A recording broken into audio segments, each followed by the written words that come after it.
What's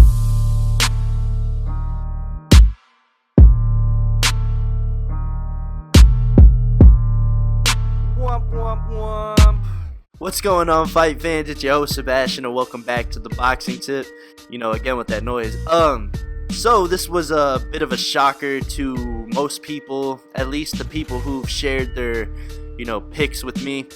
This was one that a lot of people actually got wrong, including myself. I did talk about in my little video that I made, before this fight happened about this fight.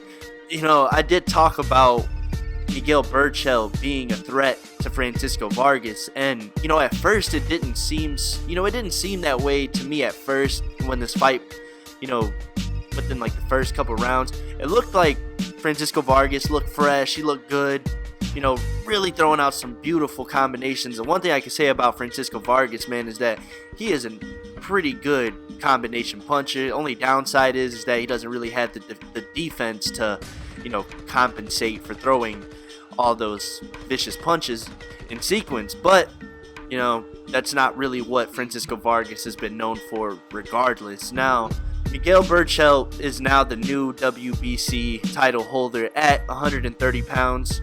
We got a little bit of change in the wind here, so I think it's only fair that I talk about how he fares against some of the other 130 pound fighters, but I'll get to that in just a second. We'll talk about the fight itself.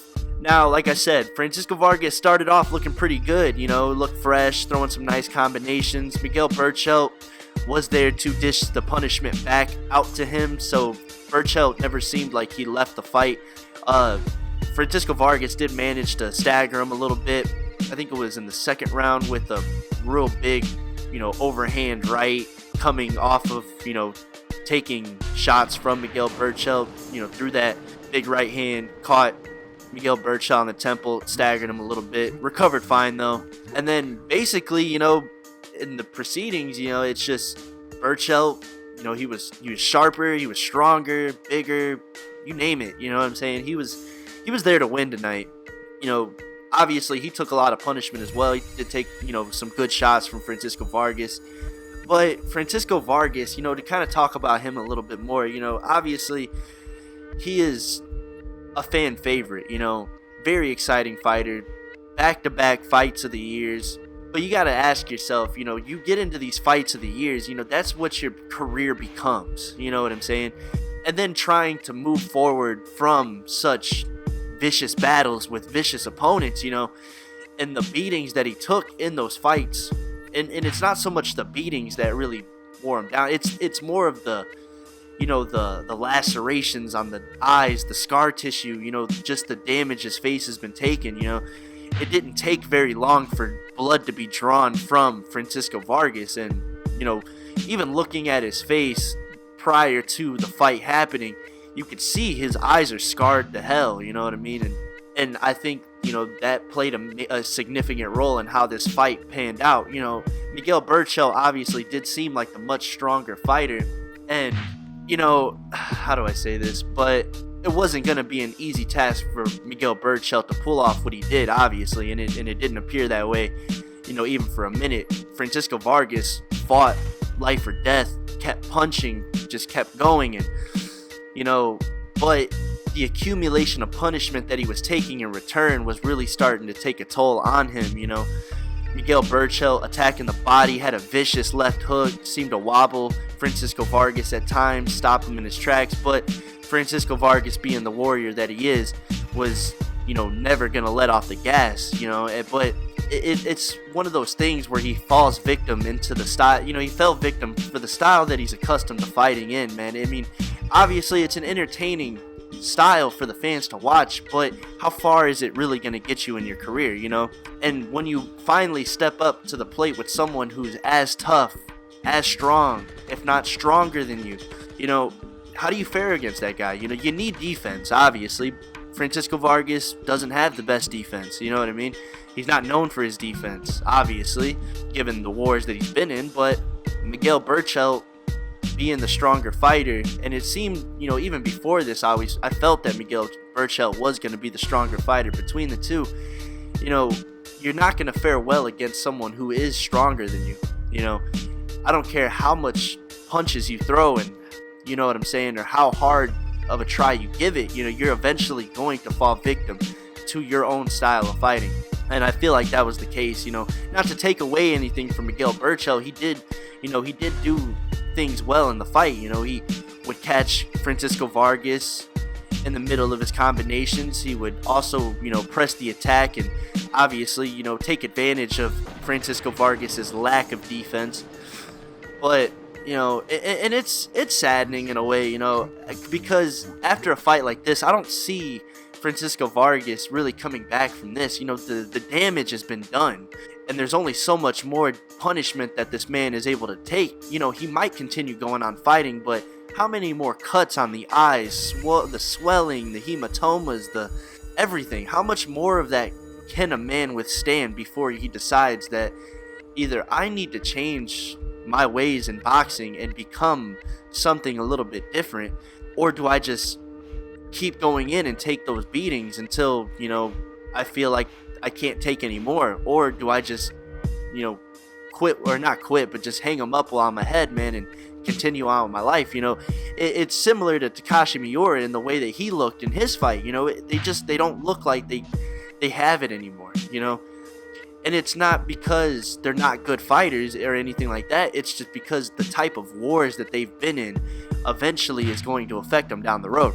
But Miguel Berchelt did exactly what he needed to do, made it an ugly fight. It was going to be an ugly fight regardless, but he hung in there, maintained himself well, took advantage of the lack of defense Francisco Vargas has, and imposed his strength on Francisco Vargas. So congratulations to Miguel Berchelt for being, for winning a title. Young man, I hope he has a very successful career.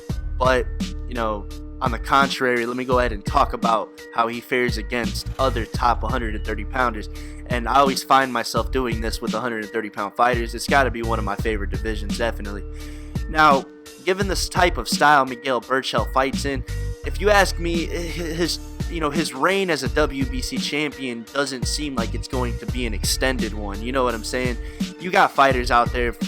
I don't have to mention Vasyl Lomachenko. Obviously, that is a fight that he does not fare well in at all, unless he can make it dirty, kind of like Orlando Salido did. But I think since that fight, Vasyl Lomachenko has become a full-fledged professional and knows exactly what to expect out of anybody he fights. So I don't see him faring very well against Vasyl Lomachenko, obviously, but I don't want to talk about Lomachenko too much because that's the more obvious one. There's also fellow title holder Gervonta Davis, just won his title not too long ago in a very impressive knockout victory over Jose Pedraza. Gervonta Davis has the kind of speed, the flashiness, the power, just an overall beast of a fighter, man. And I don't see Miguel Berchelt faring very well against him stylistically. The speed alone is enough to maybe befuddle Miguel Berchelt. Add the power and the athleticism onto that, add Gervonta's athleticism as a whole to that, and that's enough to get the job done. Not to mention that Gervonta Davis is a very skilled boxer as well. Miguel Berchelt's a tough cookie, man, so maybe he can withstand an early onslaught from Gervonta Davis, maybe have a little bit of success if Gervonta Davis, slows down a bit. But inevitably, I feel, in my opinion, he will more than likely lose that fight. Whether it's decision or knockout, I would bet against, I would bet for knockout. But, and then there's also a matchup with Jason Sosa. He is not technically a world title holder, but he does hold the WBA regular championship belt. Jason Sosa, I think that's a great matchup. Jason Sosa, he's another one of those, go to war type fighters, but he's a little bit smarter about it, man. He's got some boxing ability. I think that would really edge over Miguel Berchelt. I think Jason Sosa's boxing ability as a whole is superior to Miguel Berchelt's, but the kid's still young, man, so he has a lot of developing to do. He has a chance to really hone in on his ability and prove his game. You know what I'm saying? So who knows? I can only talk in speculation here, but to me, my first initial thoughts of when he won the WBC belt was, yeah, I don't know how long he's gonna have that belt for. You know what I'm saying? There's a lot of good fighters out there in the 130-pound division. There's also Nicholas Walters, Javier Fortuna, Jezreel Corrales, which maybe Lomachenko and Corrales will end up having a unification matchup. I haven't really paid attention to the boxing news lately. I'm gonna have to kind of, dig up on that one and see where they're at on that fight. And then there's also maybe a matchup between Takashi Miura. I think Berchelt can take that one. Takashi Miura, I don't think he has a whole lot left to give in the sport of boxing. Orlando Salido would be another one. That'd be a tricky one for Miguel Berchelt. I do think he fares well against Orlando Salido. And that's just to kind of name a few 130-pound fighters. Once again, I can only speculate on how he fares against them. Just my initial thoughts about it, but who knows, man? I mean, like I said, the kid's young. He could still have a chance to improve his game and really, enhance what he can, really pick up some tools and, further his repertoire in the ring. But, 130-pound, unfortunately, is a Shark Tank type division with a lot of great fighters in it. So if he's gonna want to make a statement, man, he better really hit the gym and really get on it, you know what I'm saying, and really start to adapt some new tactics, not completely change his overall style of fighting, but adapt some new tactics where, it would complement his current style of fighting and make him more effective in the way that he does things, and then it could give him a slight edge, to enhance his chances at being more successful at 130 pounds. But, it's a wait and see thing. Who knows? But that's all I got for you guys on this one. Let me know what you guys thought about the fight. Let me know what you guys think, Francisco Vargas, what do you think his future might pan out to be? How do you think Miguel Berchelt fares against other 130-pound fighters? Also, subscribe to the channel, share the video with your boxing homies, introduce somebody to boxing. 2017 is looking great, so don't let any newcomers to boxing miss out on the 2017 action in the future. But once again, that's all I got for you guys on this one. I'll talk to you on the next one. Peace.